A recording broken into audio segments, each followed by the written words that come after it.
If you have been watching the Olympics, then you have seen a strangely named nation, Chinese Taipei, winning medals and making waves.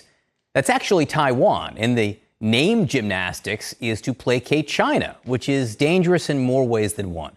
John Avlon with a reality check. Tokyo's Ghost Olympics have offered a host of contradictions. Spirited contests in empty stadiums, world records falling at a rapid clip, outpaced only by declining TV audiences. But perhaps the most surreal and significant contradiction has to do with Taiwan, which has been renamed Chinese Taipei for the purposes of the Olympics. And the reason why should really spook you.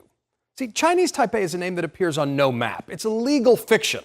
The 1970s-era IOC compromise to the so-called One China policy that comes with a ban on the use of Taiwan's flag in any Olympic capacity.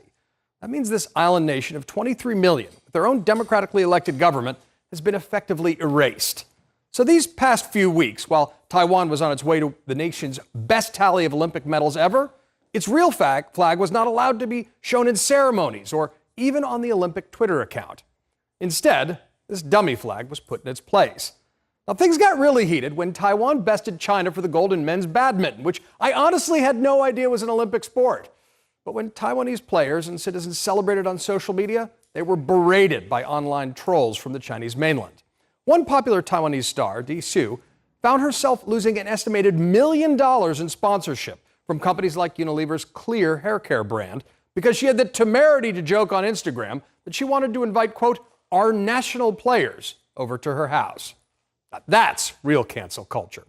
And it should matter to you because this strictly enforced erasure of a nation at the Olympics could be a harbinger of ugly things to come. The Winter Olympics in Beijing begins in just 6 months, and the political weight of the world's most populous nation, with the second largest economy, is tested through the acquiescence of international bodies accepting these absurdities, like the crackdown on basic civil liberties in Hong Kong, continued questions about the origins of the COVID virus in Wuhan, or the presence of Uyghur concentration camps in Xinjiang. Now, the One China policy, a Faustian bargain accepted in the name of strategic ambiguity, is in some ways the original sin. It was broadly agreed to as a way of engaging China into the international community. But China's refusal to recognize the reality of Taiwan is looking increasingly like an invitation to destruction rather than détente. Amid increased military exercises in the region, the new admiral of U.S. Indo-Pacific Command recently warned Congress that China's threat to invade Taiwan is closer than most people think. Nothing's likely to occur before the Beijing Olympics, but it's worth noting that Russia invaded Crimea soon after the 2014 Winter Games ended in Sochi. Now, to provide additional disincentive, the Biden administration just authorized its first military sale to Taiwan.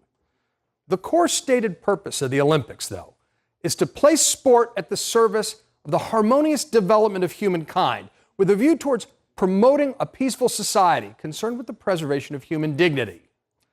Effectively erasing entire islands at the behest of larger countries does nothing to advance these goals. Neither does ignoring ongoing human rights abuses in soon-to-be host nations. Accepting a lie is not diplomatic. It makes you complicit.